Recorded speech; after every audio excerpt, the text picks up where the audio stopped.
Hello everyone, मैं Aparna, tarot reader, numerologist, vastu consultant और motivational speaker. आज मैं आपके सामने कुछ कार्ड्स शो कर रही हूँ।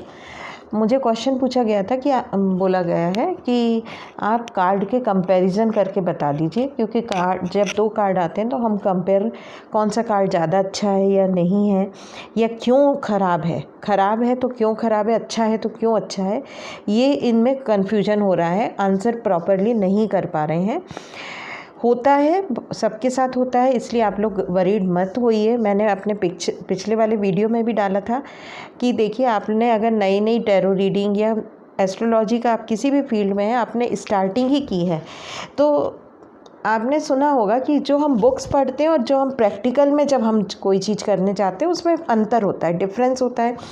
हमने जो पढ़ा है, हमने जो लिखा है, लेकिन जब हम एक्सप्लेन कर रहे हैं, हमारे सामने जो क्लाइंट कोई आया है और हम उसकी प्रॉब्लम सॉल्व कर रहे हैं, तो हमको उसके अलग तरीके से हमको उसको ऐसे समझाना है कि वो डिसअपॉइंट नहीं हो। वो ऑलरेडी प्रॉब्लम में है, ऑलरेडी वो परेशान है, और हमने भी अगर उसको बिल्कुल क्लियरली बोल दिया कि नहीं ये तो नेगेटिव कार्ड है और आपका तो बिल्कुल भी कुछ भी नहीं होना जाना, कुछ भी अच्छा नहीं होगा, तो वो और डिसअपॉइंट हो जाएगा।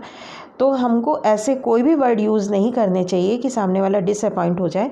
नेगेटिव है, हमको बताना पड़ेगा कि ये नेगेटिव है, ये काम आपको नहीं करना है, या इस कॉलेज में आपको एडमिशन नहीं लेना है, या ये अगर शादी के लिए रिश्ता आया तो आप यहाँ पे शादी मत कीजिए, ये हमको बताना पड़ेगा। लेकिन हमको अपने शब्दों को थोड़ा सा इस तरह से प्रेजेंट करना है, ऐसे हमको बताना है कि सामने वाले को वो एकदम से नर्वस नहीं हो और उसको एंजाइटी फील नहीं हो।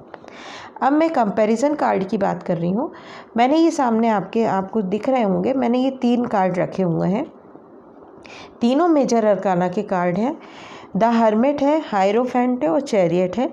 मैं इसलिए सेम ले रही हूँ, मेजर अरकाना के कार्ड ले रही हूँ, क्योंकि एक क्वेश्चन मेरे पास ये भी आया है कि जब दोनों ही मेजर अरकाना के कार्ड आ गए, दोनों ही हमको पॉजिटिव दिख रहे हैं, तो हम क्या बताएं फिर उनको, फिर तो समझ में ही नहीं आ रहा है।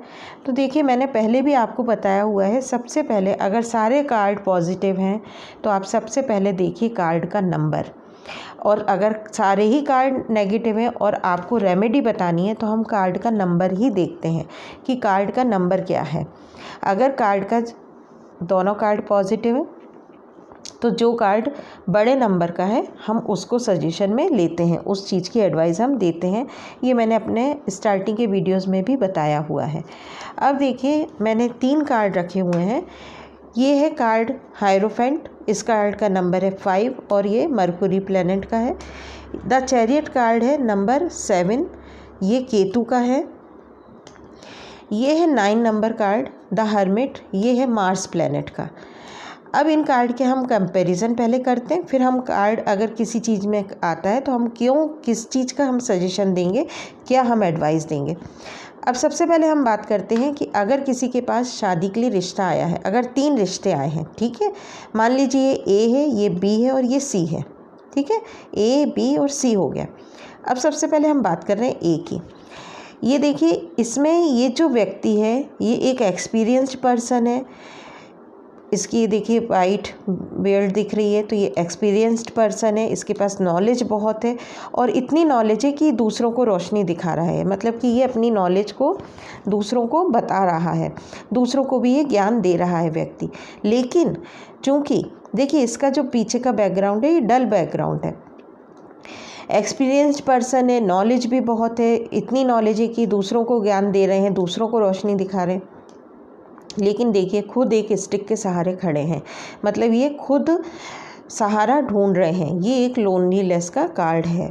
इनको आप ये भी बोल सकते हैं कि आपको अकेला फील होगा, या फिर ये जो रिश्ता आया है जिस किसी का भी लड़का है या लड़की है, तो वो एक ऐसा व्यक्ति है कि जिसके पास सब कुछ है लेकिन वो फिर भी लोनलीनेस फील करता है, और ये रहेगी, क्योंकि मेजर अरकाना का कार्ड है, तो ये लोनलीनेस इनको हमेशा रहेगी, एंजाइटी इनको रहेगी।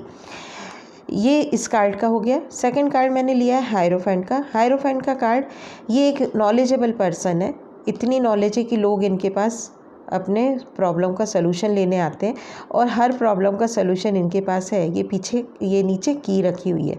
तो एक ऐसा व्यक्ति है कि जिसके पास सारी प्रॉब्लम का सलूशन है, लोग उसकी रिस्पेक्ट करते हैं, लोगों को पूरा विश्वास है उस पर, ट्रस्ट करते हैं कि ये इनके पास हमारी सारी प्रॉब्लम का सलूशन होगा, और उनके पास है भी सलूशन, की रखी हुई है यानी सलूशन है भी।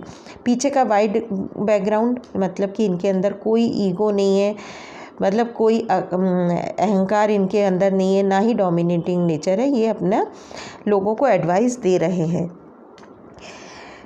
नेक्स्ट कार्ड है card number 7, the chariot. The chariot card देखिए, ये दिख रहा है विक्ट्री का कार्ड। ये पीछे बिल्डिंग भी दिख रही है, प्रॉपर्टी है, ग्रोथ है, सक्सेस है, और ये कहीं से जीत हासिल करके ये रथ पे सवार है। ये शिवलिंग बना हुआ है, भगवान की ब्लेसिंग इनके साथ है, और ये कहीं से जीत हासिल करके आ रहे हैं। ये ब्लैक और वाइट दिखने का मतलब है इनको सही गलत की पहचान है, इनको सही और गलत की पहचान है। तो मतलब ये एक सही निर्णय लेने की इनके अंदर क्षमता है, कैपेसिटी है। कार्ड का नंबर भी बड़ा है। लेकिन जब हम ABC की बात कर रहे हैं तो मैं बोलूँगी कि ये B को हम लेंगे सजेशन में। हम क्यों लेंगे B को सजेशन में? देखिए, इनका रथ आप ध्यान से देखेंगे तो थोड़ा सा टेढ़ा है, मतलब यहाँ पर अभी भी बैलेंस करने की कमी है। ये प्रॉपरली जीत हासिल करके आ रहे हैं, स्ट्रगल इन्होंने फेस किया हुआ है, लेकिन इनके अंदर अभी भी ये पूरी तरह से बैलेंस लाइफ को नहीं कर पा रहे हैं। सबसे ज़्यादा बैलेंसिंग अगर कार्ड है वो ये कार्ड है कि ये इंसान जो है ये शांति से बैठा हुआ है, इनके अंदर कोई एग्रेशन नहीं है, कोई ईगो नहीं है। प्लस का साइन है, मतलब कि ये काइंड हार्टेड व्यक्ति है, इनके पास नॉलेज है और लोग इनकी रिस्पेक्ट करते हैं। रिस्पेक्ट के साथ साथ लोग इनको ट्रस्ट करते हैं। तो ट्रस्ट करने का मतलब क्या हुआ कि इस इंसान से अगर रिश्ता होता है तो ये हमेशा लॉयल रहेगा, ये कभी भी चीट नहीं करेगा। तो अगर इस तरह के कार्ड आते हैं तो हम ऐसे कंपैरिजन करते हैं। मैं एक दो कार्ड और शो कर देती हूँ आपको कि ताकि आपको क्लियर हो जाए। अब रिलेशनशिप के लिए एक कॉमनली क्वेश्चन पूछा जाता है कि हमारा ब्रेकअप हो गया, क्या वो व्यक्ति वापस आएगा कि नहीं आएगा। देखिए, रिलेशनशिप ब्रेकअप हो गया है और वो व्यक्ति वापस आएगा कि नहीं आएगा, ये कार्ड शो करता है।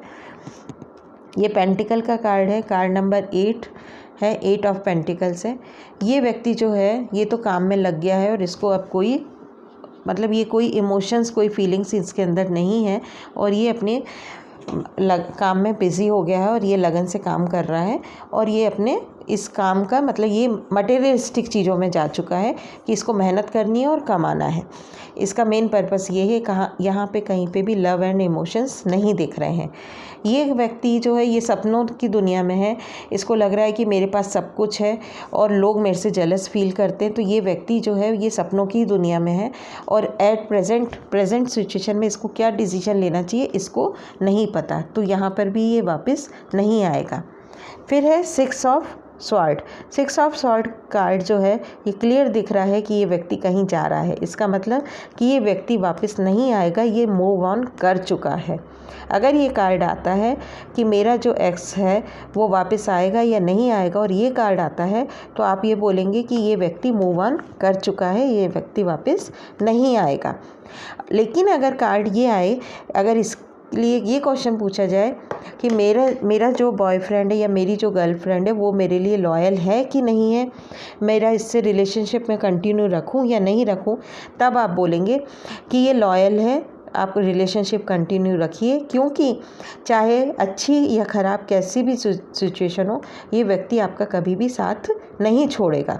लेकिन अगर वापस आने के लिए पूछा जाए तो ये व्यक्ति मूव ऑन कर चुका है, ये वापस नहीं आएगा।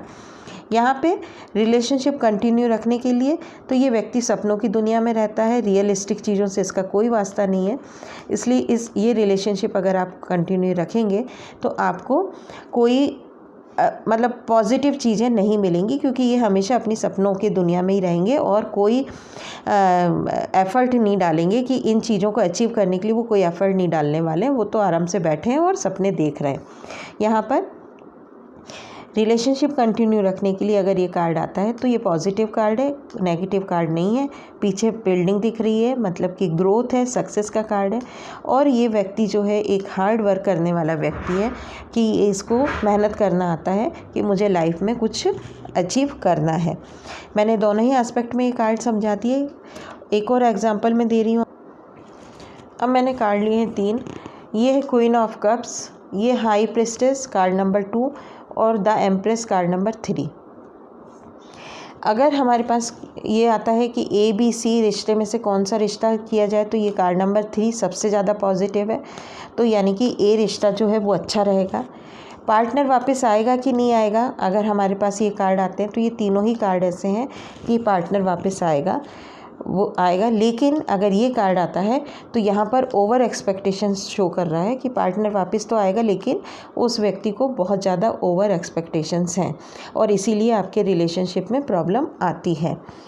रिश्ता अगर पूछा जा रहा है तो मैंने जैसा कि बोला ये ठीक है। अगर ABC यूनिवर्सिटी पूछा जा रहा है तब भी ये कार्ड हम सजेशन में लेंगे कि ये जो है ये ज़्यादा पॉजिटिव है। ये क्योंकि आप देख लीजिए तीनों ही कार्ड में यहाँ पर भी ये ब्लैक और वाइट दिख रहा है, ये कुछ छुपा भी रहे हैं यहाँ पर, मतलब पूरी तरह से ये शो नहीं करते, इनकी फीलिंग्स जो है वो शो नहीं करते। और सबसे ज़्यादा एनर्जेटिक कार्ड जो है वो कार्ड नंबर 3 दिख रहा है, द एम्प्रेस कार्ड। मैक्सिमम मतलब मैं 99% में श्योर हूँ कि कार्ड देखते ही आपको पता चल जाएगा कि हमें आंसर क्या करना है। ज़रूरी नहीं है कि कार्ड हमारा जिस चीज़ के लिए है और वही क्वेश्चन हमारा पूछा जाए।